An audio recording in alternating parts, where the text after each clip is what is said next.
à tous et à toutes. Alors pour que vous n'en alliez pas dans une autre session quand vous allez commencer à entendre parler de quantique, je vous promets d'ici la fin de l'exposé de faire flotter, de faire léviter la matière grâce à la physique quantique. Voilà, c'est mon teaser pour essayer de vous tenir le temps de la session. Je vais donc vous parler de physique quantique dans cette session, à la fois du côté fondamental et du côté des applications. Alors c'est vrai que quand on entend parler de physique quantique, ça remue un certain nombre de sentiments. Alors en plus, selon votre passé en physique, et notamment au lycée, il y en a à qui ça fout la trouille, il y en a que ça fascine, il y en a qui fantasment dessus. Et elle a une place un peu à part, cette physique quantique, dans le monde des sciences. Même, je me suis amusé à aller revoir des couvertures dans les journaux. Il y a des trucs absolument incroyables. Alors là, on pense tous quantique, visiblement. Encore mieux, la vie serait quantique. Donc on est au conditionnel. La physique quantique rend-elle fou? Donc là, c'est peut-être vous ou moi dans une bulle, isolée du reste du monde, qui pense à sa physique quantique. Donc vous voyez qu'on va volontiers jouer sur des espèces d'ambiguïté et de fantasmes, sur ce côté que la physique quantique est incompréhensible. On adore dire ça à tous les gens, c'est pas vrai, elle est parfaitement comprise par les physiciens depuis presque 100 ans, et elle sert à plein de choses au quotidien. Alors malheureusement, il y a des gens qui utilisent la physique quantique pour l'emmener ailleurs, et il y a plein de spécialistes de ça dans le monde des pseudosciences. Alors par exemple, on entend souvent parler de médecine quantique ou de thérapie quantique. Et en gros, tout le jeu, c'est un vieux truc, c'est de prendre tout un vocabulaire scientifique qui va avoir l'air un peu mystérieux pour le grand public, puis de manier ça et puis de vous le rebalancer. Donc c'est des résonances énergétiques à base de biofeedback, etc. etc. Bon, derrière, en général, on essaye de vous vendre un casque ou un truc de ce genre qui vaut 8 ou 900 € sur Amazon et qui va, grâce à la physique quantique, vous dire si vous allez bien ou pas. Donc il y a l'idée de vous soigner grâce à la physique quantique, donc méfiez-vous un peu de ça. Là, le jeu, c'est juste de jouer sur le fait que la physique quantique est mystérieuse, donc de parier sur le fait que vous y comprendrez vous-même peut-être pas grand-chose, et puis de dire, bon, vous voyez, les physiciens, ils comprennent pas bien, donc c'est mystérieux, donc ça permet d'expliquer d'autres mystères. Donc là, on se fait clairement avoir dans ce raisonnement. Je crois que ce qu'il y a d'important, c'est de distinguer le champ des croyances, le champ de la science, et de ne pas faire dire à la science qu'elle n'est pas capable de dire. En l'occurrence, la physique quantique n'a pas grand-chose à dire sur, par exemple, la conscience humaine.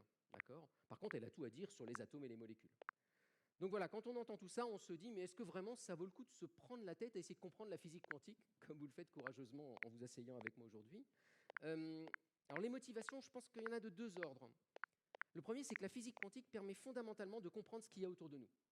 Elle permet par exemple de comprendre pourquoi ma main ne traverse pas cette table. Ça, c'est vraiment de la physique quantique, parce que les atomes, en gros, c'est essentiellement vide, et donc ça devrait traverser. Je vous laisse réfléchir à pourquoi la main ne traverse pas la table. Ça permet de comprendre la couleur des objets, pourquoi mon pantalon a cette couleur un peu improbable. C'est uniquement dû à la physique quantique. Ça permet de comprendre pourquoi certains matériaux sont magnétiques et d'autres pas. Jusqu'à la physique quantique, on ne comprenait pas. On constatait seulement qu'il y avait des trucs qui collaient au frigo et pas d'autres. Ça permet de comprendre pourquoi certains matériaux sont métalliques et d'autres isolants. Donc c'est un outil absolument remarquable pour comprendre le monde qui nous entoure.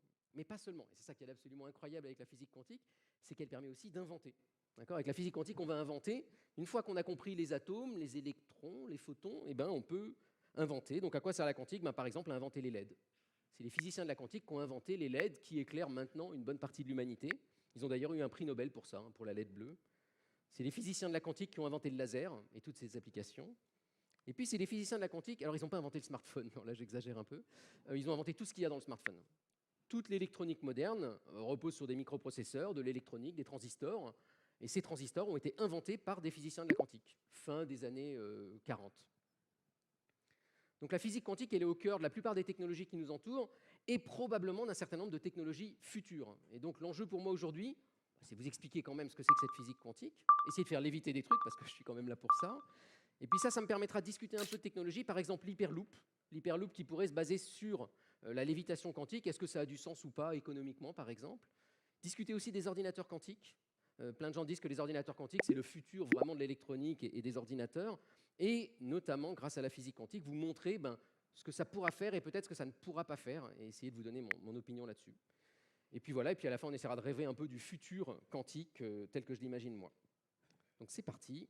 Et on commence avec la physique quantique pure et dure. Donc là, je suis à la dure, voilà. Ouais.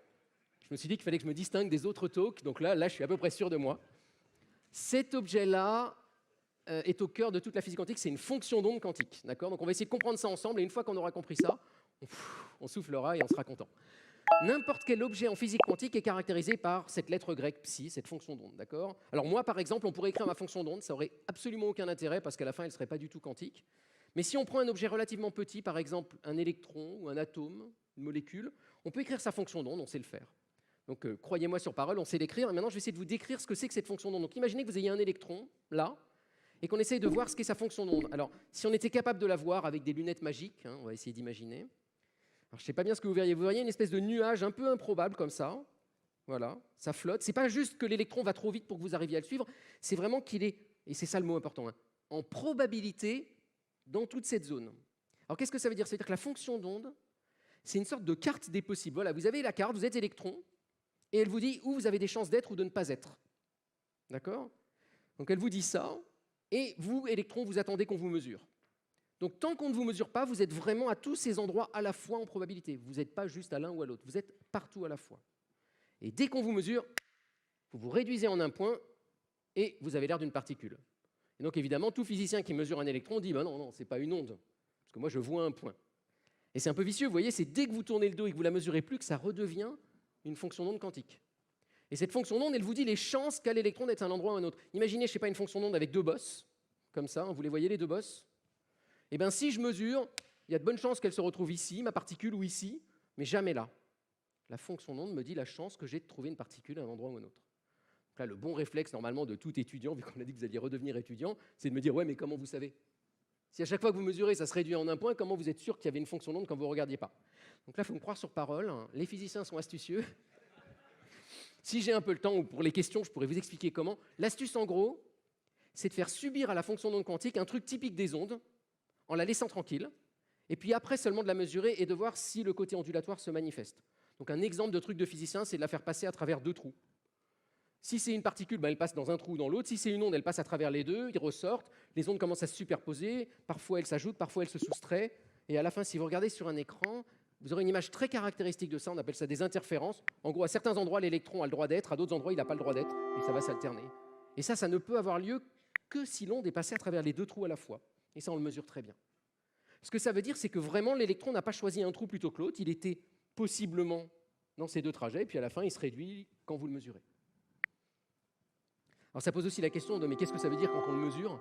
Et il y avait des tas de trucs sur c'est la conscience humaine qui projette. Non, non, ça a été bien compris maintenant en physique, notamment par Serge Haroche, un prix Nobel français, qui a compris que ce qui se passe quand on mesure, en gros, c'est qu'on fait interagir notre petit électron avec un gros objet de mesure, composé de plein d'atomes, ou de plein de lumière, hein, ou de plein d'air. Et ça oblige l'électron à interagir avec plein d'atomes à la fois, et ça bousille son côté quantique, et paf, il se réduit. D'accord? Enfin, vous n'avez pas le choix, en fait. C'est comme ça. C'est comme ça. Donc ça, c'est une fonction d'onde quantique. Une fois qu'on a compris ça, on peut faire à peu près toute la physique quantique. Je vous donne un exemple. On peut prévoir l'effet tunnel. Une barrière, j'envoie cette fonction d'onde, mais vu que ce n'est pas une particule, mais une fonction d'onde, elle rebondit, mais si le mur est très fin, elle peut passer à travers et hop, vous la retrouvez de l'autre côté. Effet tunnel. C'est ça qui fait toutes les clés USB et toutes les mémoires flash. Hein. Donc on n'est pas dans un monde abstrait de laboratoire. Hein. Principe d'incertitude, effet tunnel, superposition d'états. On peut engendrer toute la physique quantique à partir de cette idée-là. D'accord? Et la seule question que je vais essayer de résoudre aujourd'hui, parce que ça me ferait un exposé à chaque fois, hein, donc faites-moi revenir d'autres fois pour que je vous parle d'effet tunnel ou autre, la seule question que je me pose aujourd'hui, c'est est-ce qu'on peut voir